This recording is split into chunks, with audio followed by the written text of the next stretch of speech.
مسیح میں آپ سب کی سلامتی ہو۔ میں خدا کی خادم پاسٹر شازیہ خداوند کے زندہ پاک کلام میں سے مقدس لوکا رسول کی انجیل چیپٹر 22 ورس 10 کا مطالعہ کروں گی۔ خداوند کے زندہ پاک کلام میں یوں مرقوم ہے، اس نے ان سے کہا، دیکھو شہر میں داخل ہوتے ہی تمہیں ایک آدمی پانی کا گھڑا لیے ہوئے ملے گا، جس گھر میں وہ جائے اس کے پیچھے چلے جانا، اور گھر کے مالک سے کہنا کہ استاد تجھ سے کہتے ہیں وہ مہمان خانہ کہاں ہے جس میں میں اپنے شاگردوں کے ساتھ فسح کھاؤں۔ خداوند کے پاک کلام کے پڑھے اور سنے جانے پر خداوند کی خاص برکت ہو، خداوند کی شکر گزاری ہو، آمین۔ میرے عزیزو، یہاں پر خداوند نے کہا کہ ایک نشان پیش کیا کہ جب تم یروشلم کے شہر میں داخل ہوگے تو وہاں پر ایک آدمی گھڑا اٹھائے ہوئے آپ کو ملے گا، اور شریعت کے مطابق جب یروشلم کی شریعت کو یا یہودی شریعت کو روایت کو دیکھتے ہیں تو وہاں پر کوئی مرد پانی بھرنے کے لیے نہیں جاتا تھا، ہر عورت پانی بھر کے لاتی تھی، اور یہ ایک واحد شخص تھا جو آدمی تھا اور پانی بھرنے کے لیے نکلا اور پھر پانی لے کر گھر جا رہا ہے، اور پھر یسوع مسیح اپنے شاگرد یوحنا اور پترس کو کہہ رہے ہیں کہ تو اس کے پیچھے چلے جانا، اور جس گھر میں یہ داخل ہوگا اسی گھر میں چلے جانا، گھر کے مالک سے کہنا کہ استاد کو عید فصح کا کھانا کھانا ہے، تو وہ بالا خانہ کہاں ہے۔ کیسی خوبصورت بات ہے کہ یسوع مسیح آگے جہاں بھیج رہے ہیں ان کو بھی جان رہے ہیں، اور ان کی پیشن گوئی بھی دے رہے ہیں کہ وہ تمہیں تیار کیا کرایا بالا خانہ دیں گے، اور وہ بالا خانہ جو ہوگا وہ بالکل ریڈی ہوگا۔ اب اس گہرے بیت کو ہم نے دیکھنا ہے کہ یہ کون شخصیت ہے جس نے مسیح کے لیے فصح کے لیے اپنا گھر خداوند کے حضور پیش کیا۔ یہ جو گھر تھا یہ کس شخص کا تھا؟ بائبل مقدس کے مطابق اگر مقدس متی کا مطالعہ کریں تو وہاں پر فلاں شخص کا نام دے کر خدا نے اپنے شاگردوں کو بھیجا، کہا کہ فلاں شخص کے پاس چلے جاؤ، وہاں فصح تیار کرو، ان کو بتانا کہ استاد نے فصح یہاں کھانی ہے، وہ بالا خانہ کہاں ہے، وہ جگہ کہاں ہے جہاں وہ اپنے شاگردوں کے ساتھ فصح کھائے۔ تو اس بھید کو اور راز کو کیوں چھپا کر خدا یسوع مسیح نے رکھا؟ میرے عزیزوں، پوری تصدیق کے ساتھ ہم غور کریں گے۔ جب یسوع مسیح اپنے شاگردوں کو بھیجتے ہیں تو یہ جو فلاں شخص ملا ہے، اس شخص کا نام کیا تھا؟ ایک یوحنا بپتسمہ دینے والا ہے، ایک یوحنا وہ ہے جو پاک خداوند یسوع مسیح کا شاگرد ہے جو یروشلم میں گیا، ایک یوحنا مرکز ہے۔ یہ مرکز جو ہے، ایک یوحنا مرکز ہے، یہ جو یوحنا مرکز ہے یہ یوحنا کی انجیل کا مصنف ہے، اس نے اس انجیل کو لکھا ہوا ہے۔ تو اس کو خداوند نے کیوں راز بنا کر رکھا؟ وجہ کیا تھی؟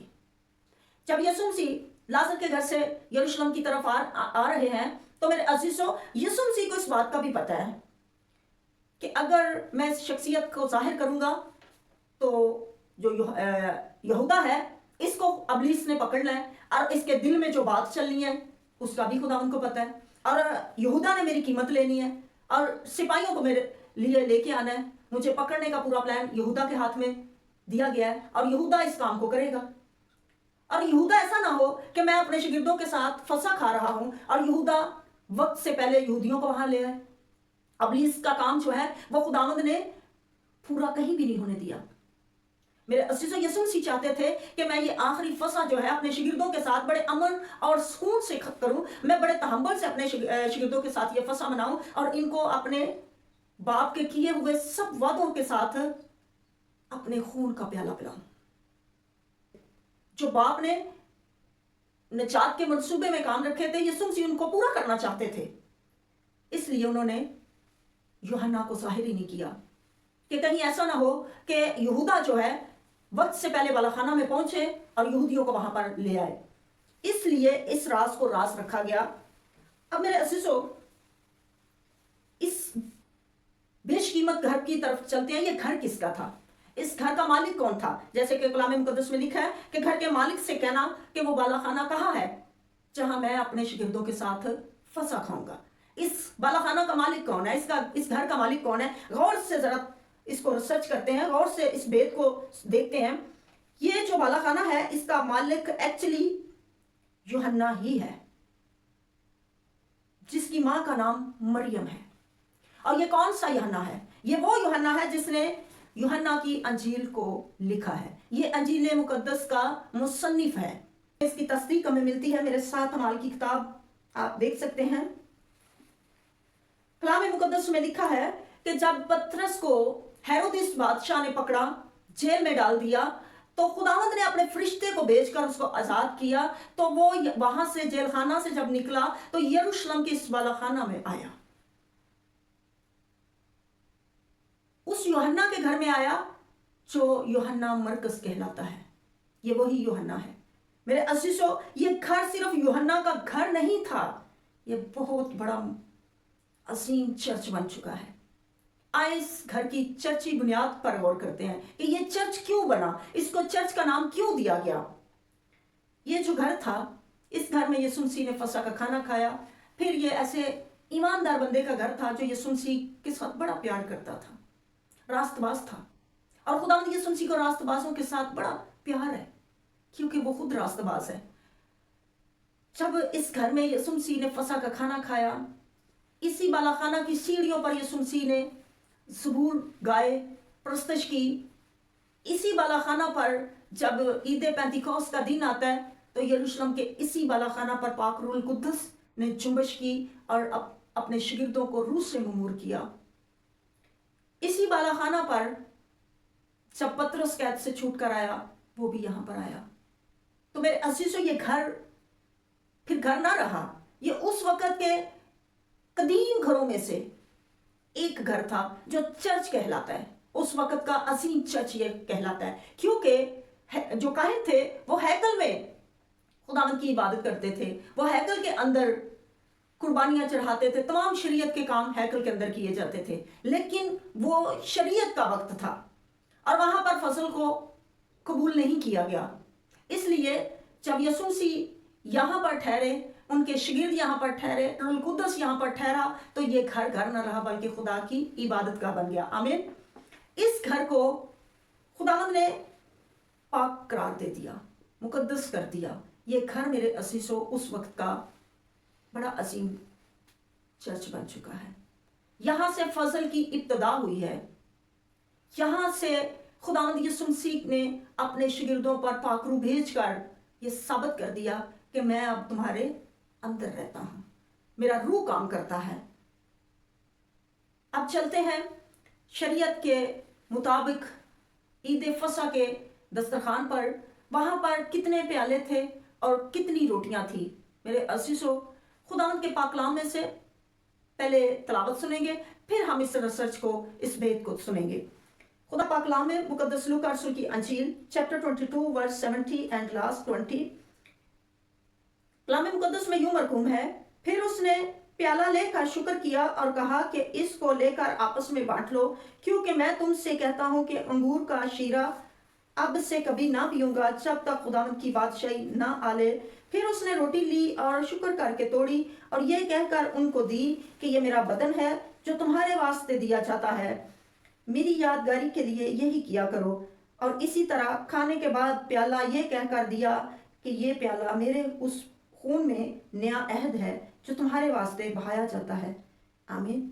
मेरे अजीजों, 2 प्याले यहाँ पर बराह रास्त हमें मिल चुके हैं और 2 प्याले जो हैं वो पुराने अहदनामा में वादों के साथ कंप्लीट होते हैं। पहला प्याला जो है वो तुकद्दस का प्याला है।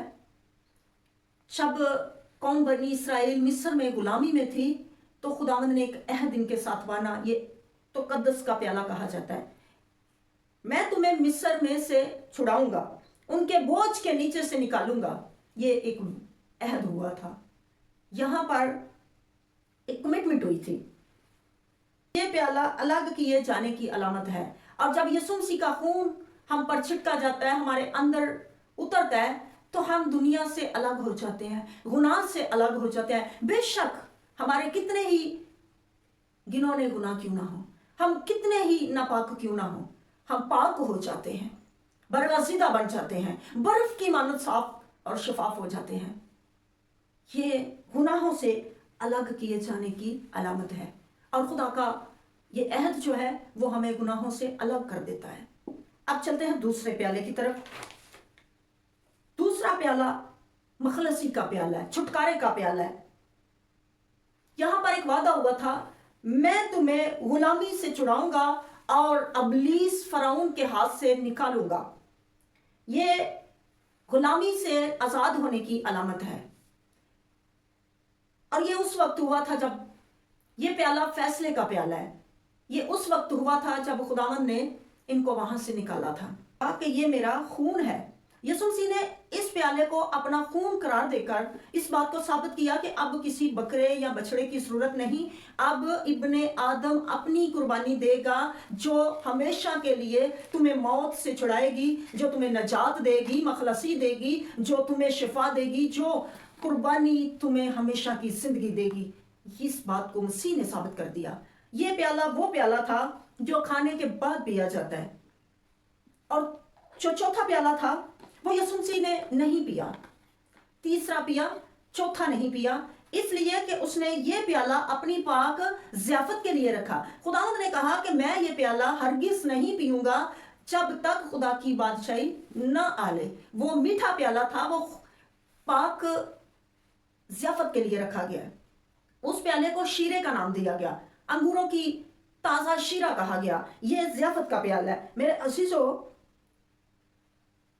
ये बादशाही का प्याला है, और इस बादशाही में वो लोग शामिल होंगे जो मसीह के बदन का हिस्सा बन चुके हैं, जो उस प्याले में से खा पी चुके हैं, जिन्होंने ये सब तस्लीम कर लिया है कि मेरा बदन खुदा का मकदस है, मैं इस मकदस को खराब नहीं करूंगा, मैं इस मकदस को खुदा के खिलाफ चलने नहीं दूंगा, मैं इस हैकल में खुदा को आराम करने दूंगा, क्योंकि ये उसकी आरामगाह का ठिकाना है। तो मेरे अजीजों, हमारा बदन जो है ये उसकी आरामगाह है, ये उसके लिए हैकल है। तो जिन लोगों ने खुदावंद के पाक रूह को अपने बदन के अंदर सिमटने का मौका दिया है, ठहरने का मौका दिया है, आराम पाने का मौका दिया है, वो लोग इस ज़ियाफत में शामिल होंगे और इस प्याले में से पिएंगे भी।